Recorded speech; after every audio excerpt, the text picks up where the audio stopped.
His words changed history, but Langston Hughes' greatest battle was with the world around him. What I'm about to tell you about Langston Hughes was never meant to be public. The hidden struggles, secret betrayals, and shocking revelations that the literary world has desperately tried to bury for decades. Between you and me, the Langston Hughes you think you know is just the carefully constructed facade they wanted you to see. Today, the truth finally comes out.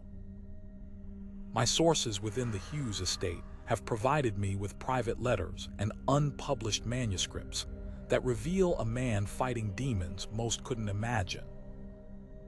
The motivation behind his most powerful poems. It wasn't what your English teacher told you. It was much darker. Before we dive deeper, you need to understand something crucial. The powers that control America's literary narrative have worked tirelessly to sanitize Hughes' legacy. They don't want this getting out, but Langston Hughes wasn't just writing poetry. He was waging a silent war against forces determined to silence him. What the tabloids don't know is that Hughes' journey began with a childhood trauma so severe that he buried it in the deepest corners of his mind. Born in Joplin, Missouri in 1902, his father abandoned the family and fled to Mexico. But here's what the history books won't tell you. Hughes' father didn't just leave.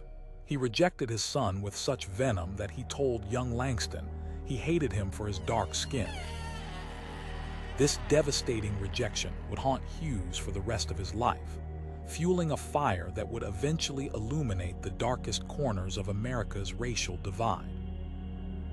My industry source revealed to me that Hughes kept a secret diary during his teenage years, one that chronicles psychological wounds so deep that they would make even his most tragic poems seem optimistic by comparison. The establishment has kept these writings locked away because they expose the raw, unfiltered pain that America forced upon one of its greatest literary minds. But that's nothing compared to what happened next. When Hughes arrived in Harlem in the 1920s, he walked into a world of both extraordinary opportunity and dangerous exploitation. Between you and me, the Harlem Renaissance wasn't the artistic utopia your textbooks portrayed. My sources confirm that Hughes witnessed firsthand how white publishers and patrons were extracting black creativity while maintaining systems of control. They wanted the art without the activism, the culture without the criticism. What they've been hiding about Hughes' relationship with his white patrons would shock you. His wealthy patron Charlotte Mason, known as Godmother, financially supported him but also attempted to dictate his creative direction. The establishment doesn't want you to know that she eventually cut Hughes off completely when he refused to create the primitive Negro art she demanded. This betrayal nearly broke him financially and emotionally. Hughes was living a double life that few people understand. By day, he was crafting the poems that would define a generation. By night, he was battling depression so severe that confidential medical records I've obtained suggest he contemplated ending his life on multiple occasions. The motivation that drove him wasn't just artistic passion, it was raw survival. An insider from Hughes' inner circle shared with me that during the Great Depression, there were weeks when the poet who would become the voice of Black America couldn't afford to eat. The literary elites who now claim his legacy, they were nowhere to be found when he was starving.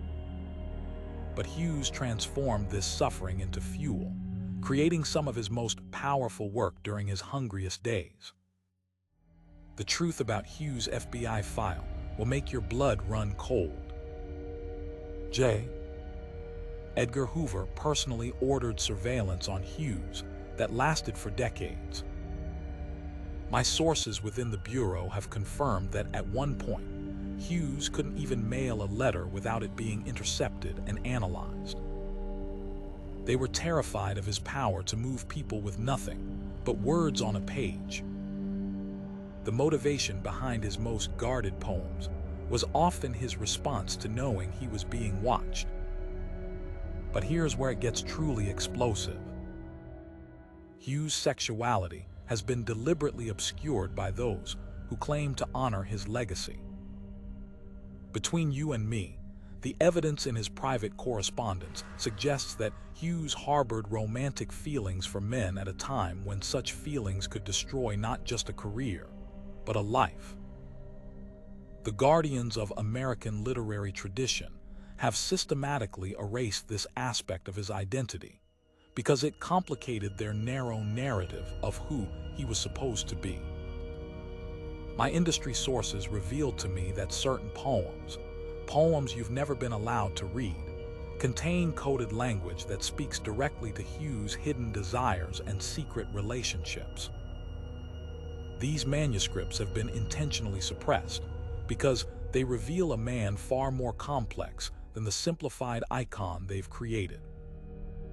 What the tabloids don't know is that during McCarthy's Red Scare, Hughes was forced to publicly denounce his own political beliefs to avoid imprisonment. Imagine the soul-crushing weight of having to betray your own principles to survive.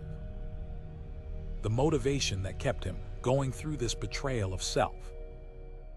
The knowledge that he had to live to fight another day, to continue speaking truth through his art when safer times arrive.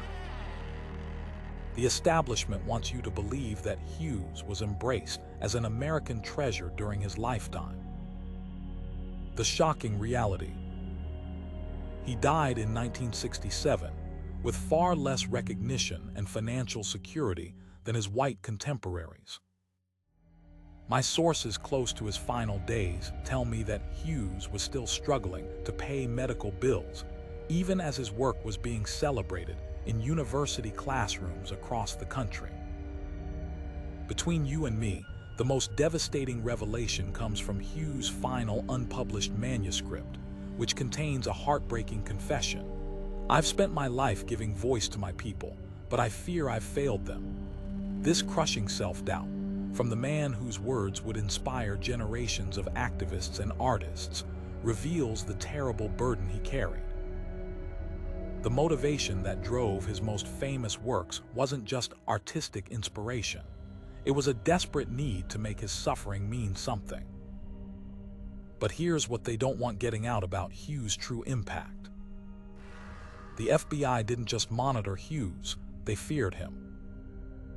Declassified documents I've obtained show that Hoover considered Hughes' poem, Harlem, to be more dangerous than armed resistance, because it had the power to awaken something unstoppable in the minds of Black Americans.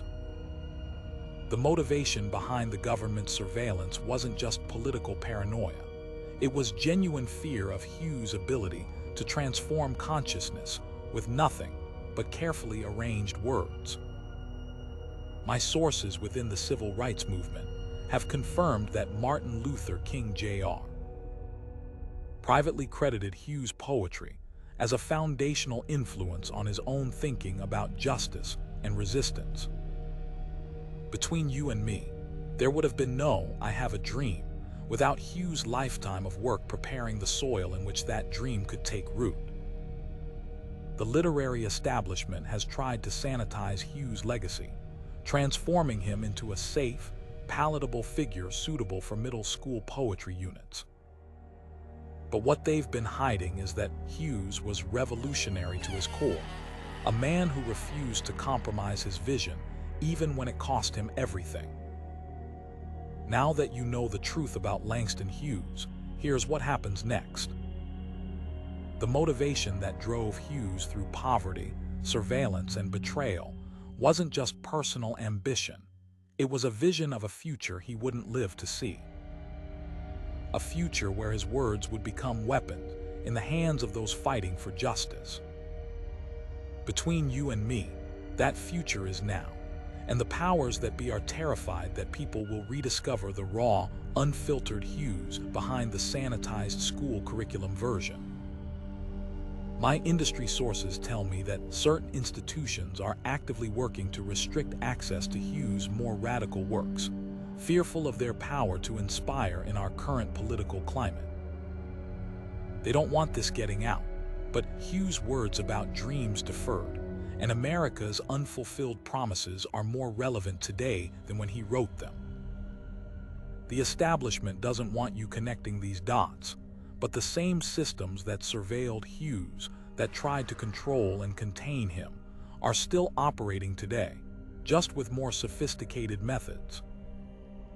The motivation behind Hughes' most enduring work was to create something that would outlast these systems, that would continue speaking truth to power long after he was gone. Between you and me, there's a reason they don't teach the full Hughes in schools. His complete body of work is a roadmap to resistance that threatens the very foundations of inequality. What the tabloids don't know is that Hughes embedded coded messages of revolution in poems that seem, on the surface, to be simple reflections on Black life. But here's the most shocking revelation of all. The true power of Langston Hughes doesn't lie in his past, it lies in our future. My sources within academic circles have shared with me that scholars are just beginning to decode layers of meaning in Hughes' work that have remained hidden for decades. The motivation that sustained him through his darkest hours wasn't just about his own survival. It was about planting seeds that would continue growing long after he was gone. They don't want this getting out, but the most dangerous thing about Langston Hughes isn't what he wrote. It's what his writing continues to inspire others to do. Every movement for justice in America since his death has drawn strength from his words. Between you and me, that's the real reason powerful interests have worked so hard to control his narrative. What happens when a dream is deferred?